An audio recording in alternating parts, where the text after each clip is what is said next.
Breaking news, anger boiling just moments ago, boiling over at a town hall in Nebraska. Republican Congressman Mike Flood was finishing a meeting with constituents, and here is some of what we just saw.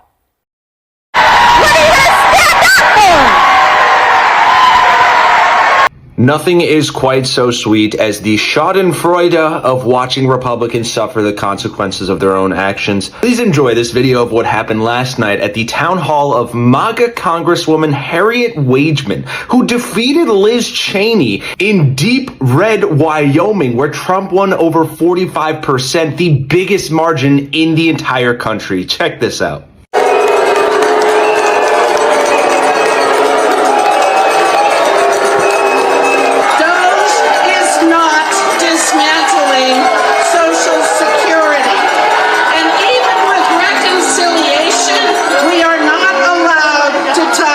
Social Security. The work that I have specifically been doing, I am on the Judiciary Committee and the Natural Resources Committee. I worked for the U.S. Department of Agriculture, helping Wyoming family farmers deal with drought until I was fired a month ago in the mass firings, and despite only having the highest marks in my performance review. In a state where so many farmers rely on government programs for drought and disaster relief, Trump's plans to cut these programs and the people who administer them, coupled with the tariffs, will decimate Wyoming farms and rural communities. What are you doing about that?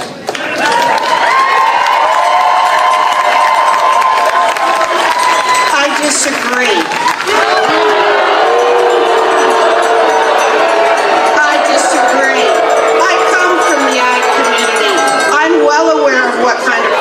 Are out there. It's so bizarre to me how obsessed you are with federal government. But here's the thing.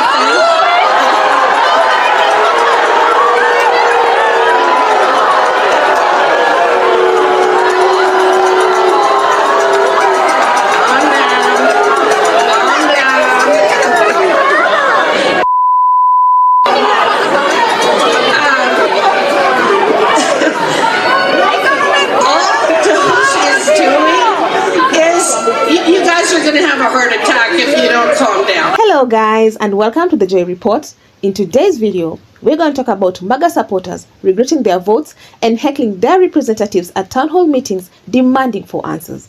But they should have known better. They really should have. But here we are.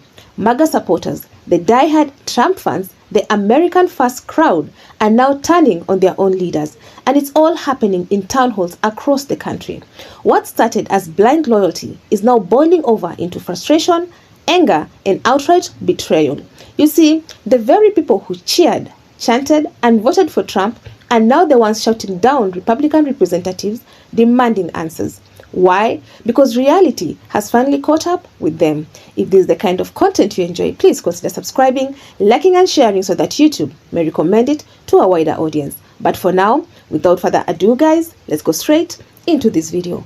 But first, let me play you a few clips on this matter and I'll come back with my commentary. As a side note, all credit goes to the creators of these videos. I was proud to vote recently for the House budget resolution.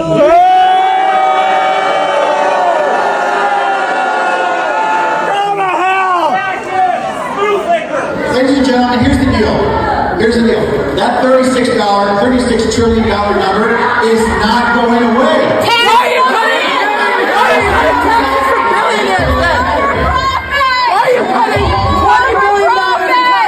Corporations and billionaires. We have $37 trillion in debt.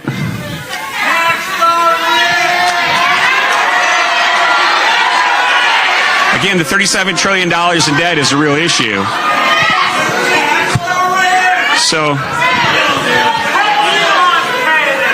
Medicare and Social Security are not being touched. They're not.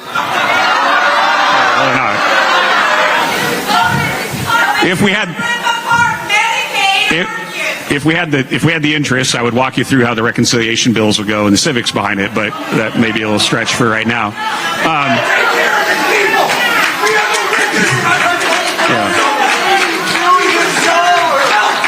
Why is a non-elected person running our government?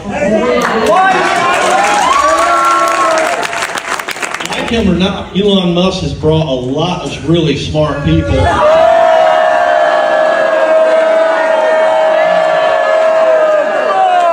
if uncovering waste and fraud was the goal, why hire hackers and not auditors and forensic accountants? We're now seeing that we don't want people to call on the phone to change their direct deposit. Go to a local office. Try to get an appointment at a local office. Right now, you're waiting a month, and we're going to cut more staff. This is not right, and we do not want to see Social Security privatized. No. Have you checked the Social Security website lately? It doesn't work. It doesn't work. Do your job. Do your job. Do your job. Do your job. First of all, I do want to say shame.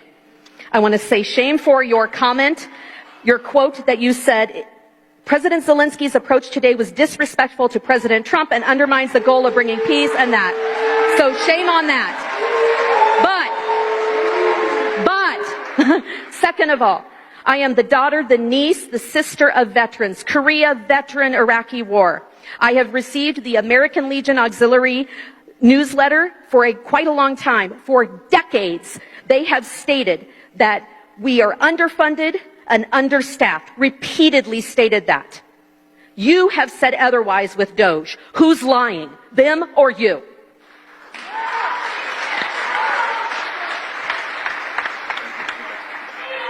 We owe our veterans the best possible care we can afford. I'm going to say it again. It's a promise we made. It's a promise we'll keep. And it is important not just to Republicans. It's important to Democrats. It's important to independents. Supporting our military and supporting our veterans is something that should unite us as Americans. And I will work as your member of Congress to address that. I do believe that that White House meeting was a disaster. And I believe that President Zelensky should have signed that agreement.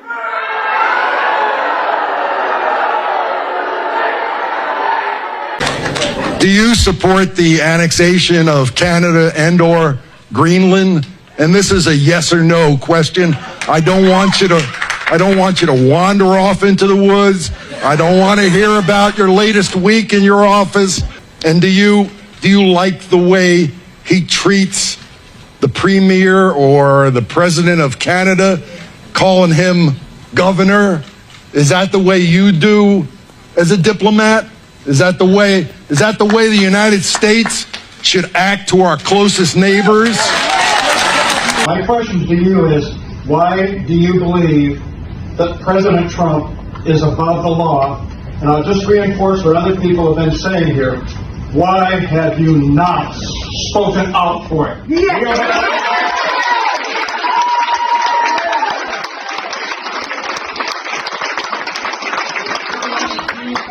Job, and we have trusted you with our votes. We have sent you to Congress for decades.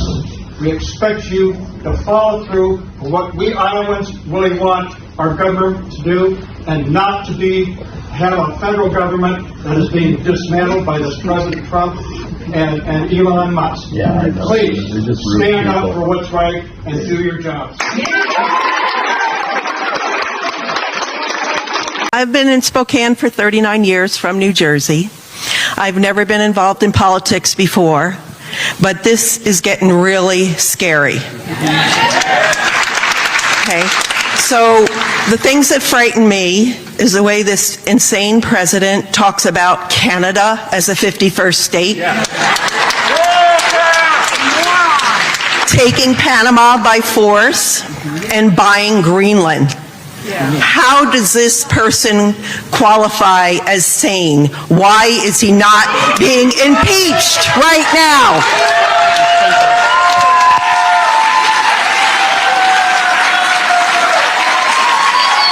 The town halls have turned into battlegrounds. Once safe Republican districts are now full of angry, disillusioned MAGA voters who feel let down. Some are furious about Trump's conflict with Zelensky, questioning why their leader, who once promised to drain the swamp, is knee-deep in political drama. Others are demanding to know why veterans who overwhelmingly supported Trump are now being left out to dry. And then there's the insanity of Trump's grand plans like annexing Canada and Greenland, something that even his most loyal followers are now realizing was never realistic to begin with. But perhaps the biggest slap in the face? Some Republican representatives aren't even bothering to show up. That's right, they don't want to face the people who put them in office. And the ones who do, they're openly mocking their own voters. In Wyoming, for example, a representative straight up told his constituents that they were obsessed with the federal government. That's right, Wyoming, a state that handed Trump a massive 46-point win, is now being brushed aside like a nuisance. MAGA voters thought they were getting a revolution. Instead, they're getting ignored, ridiculed, and in many cases, financially screwed over. And now they're fighting back. But here's the thing, they should have seen this coming. Let's talk about veterans, the backbone of the MAGA movement, the group that came out in huge numbers for Trump, believing he would fight for them, respect them, and take care of them. Instead, what is he doing? Budget cuts, underfunded VA services, and now, to make matters worse, money is being redirected from veterans' benefits to fund other Trump pet projects. And these town halls, veterans are standing up and demanding answers. They're asking why they're still struggling to get the benefits they were promised, while Trump and his allies make reckless decisions that hurt them. And instead of answers, they're getting brushed aside. The very politicians who rode the MAGA wave to power are now dismissing the concerns of the people who helped elect them. The veterans are realizing they were nothing more than political props. They were used for photo ops, for campaign slogans, and for rally optics. But when it comes down to real policy, they're at the bottom of the priority list, and they're not staying quiet about it anymore. The frustration from veterans is not just about money. It's about respect. It's about the fact that they were promised the world, and now they are being told that their sacrifices don't matter. They fought for their country. They believed in a leader who said he would stand by them. And now they're just another group being discarded when it's no longer politically convenient.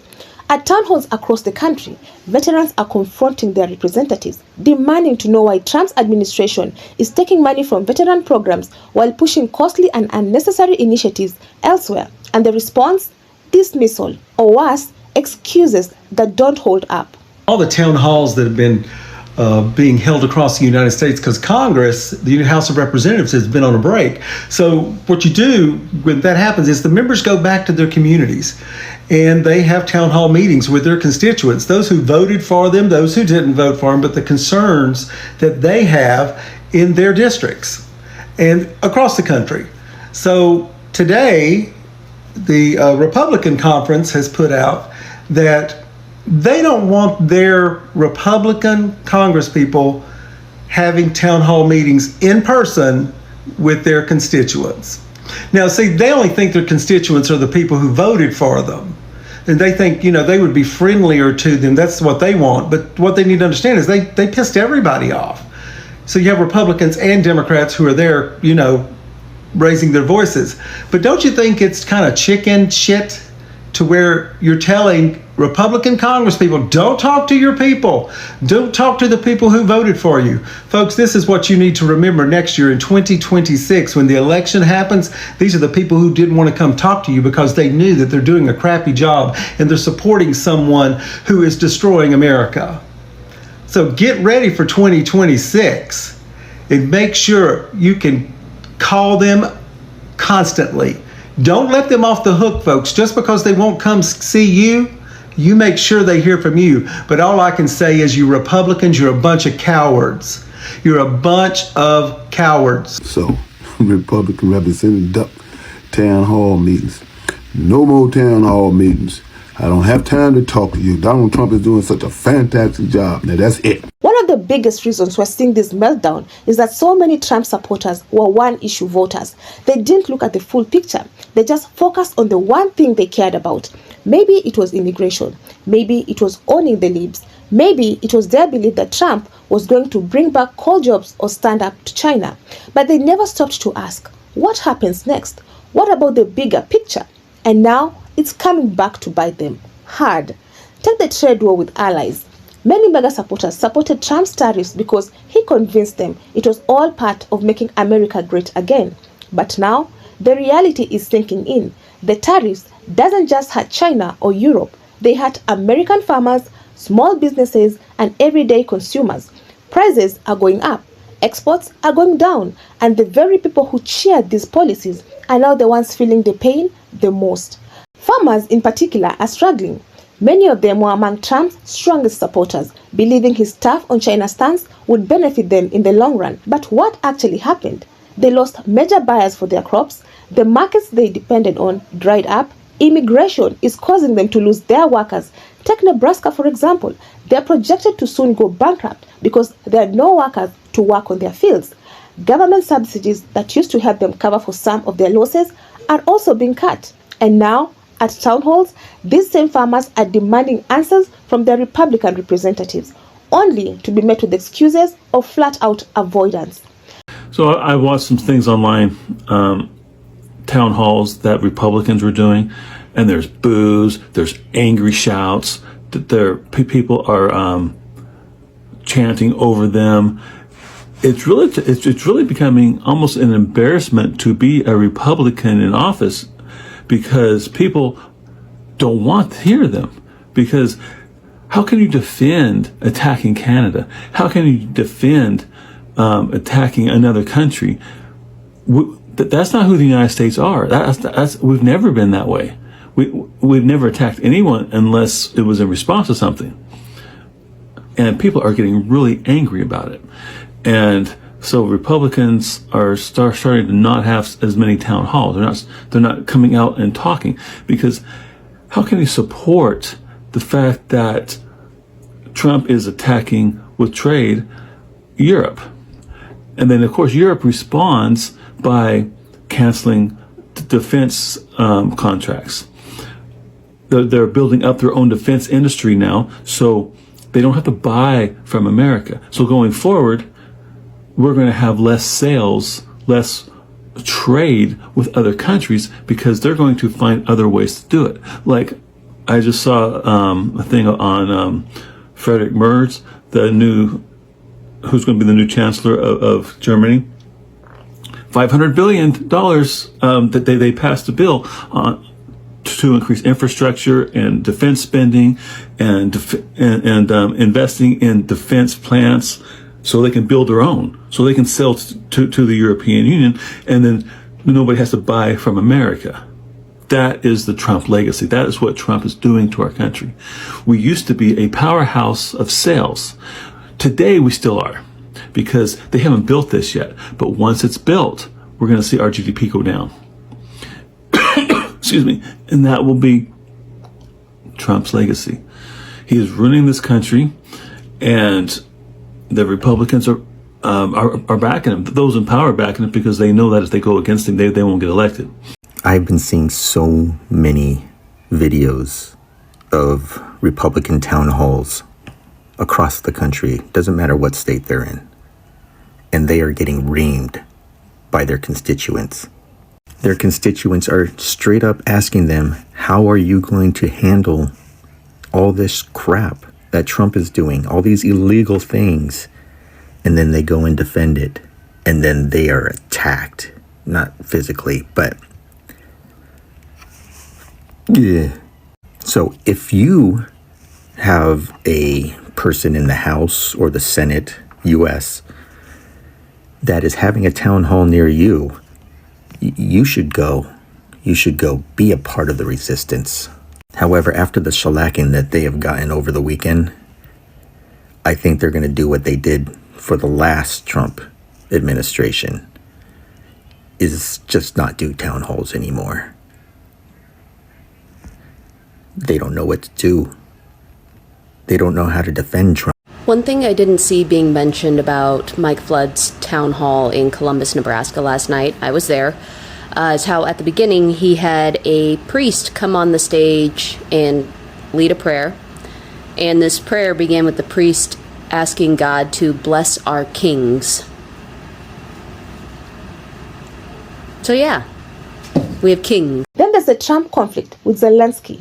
Some MAGA voters thought Trump would be a strong leader on foreign policy, but now they're watching him fumble his way through a crisis that has serious global implications, and they're not happy about it. And of course, let's not forget the absurdity of Trump's plan to annex Canada and Greenland. At first, MAGA laughed along, treating it like another one of Trump's bold ideas. But now that it's actually being discussed in Republican circles, many are realizing how completely unhinged the idea is. The problem with being a one-issue voter is that eventually you realize there's more at stake, and when the bigger picture starts to affect you personally, it's too late. To the Republican leaders that are not showing up at the town halls, we are not agitators, okay? You don't get to call us names for showing up because we want answers to questions, okay? You are being cowards, hiding from us, all right? It is your job to answer our questions. You're not showing up for us. Where are you and why are you hiding? We are scared. We have questions and we are demanding answers. And that doesn't make us agitators. So stop calling us names and show up. If you thought MAGA supporters were angry, wait until you hear how Republican representatives are responding. Some are just straight up avoiding their own voters. They don't want to face the heat, so they're skipping town halls, canceling events, or just staying silent. But those who do show up, they're either making excuses or insulting their own base. Take the Wyoming representative who told her constituents they were obsessed with the federal government. The people in that room helped get you elected. They overwhelmingly supported Trump. And now she's basically telling them they're the problem. And she's not alone. Other Republican lawmakers are rolling their eyes, getting defensive, or blaming everyone but themselves. Some are even trying to shift the blame onto Democrats, as if the people in that room don't remember exactly who they voted for. It's a classic case of politicians using their voters when it's convenient, then tossing them aside when they're no longer useful. And MAGA voters are feeling that betrayal in real time. So what's next? The truth is, they should have known better. They should have looked beyond the slogans and the rallies. They should have asked harder questions and demanded real answers. Instead, they got caught up in the hype. And now, they're left picking up the pieces. So what do you all think? Please leave your comments down below. I would love to keep this discussion going. Do you think MAGA voters are finally waking up? Are they realizing that loyalty to Trump and his allies doesn't mean loyalty in return? Let me know. Otherwise, that's it from me. I also have another video about veterans regretting their vote and turning on Trump. And if you enjoy such videos, please click up here and enjoy. Also consider subscribing, liking and sharing because it helps me grow my channel. But for now, thank you so much for watching. And until the next time, the Joy Report out.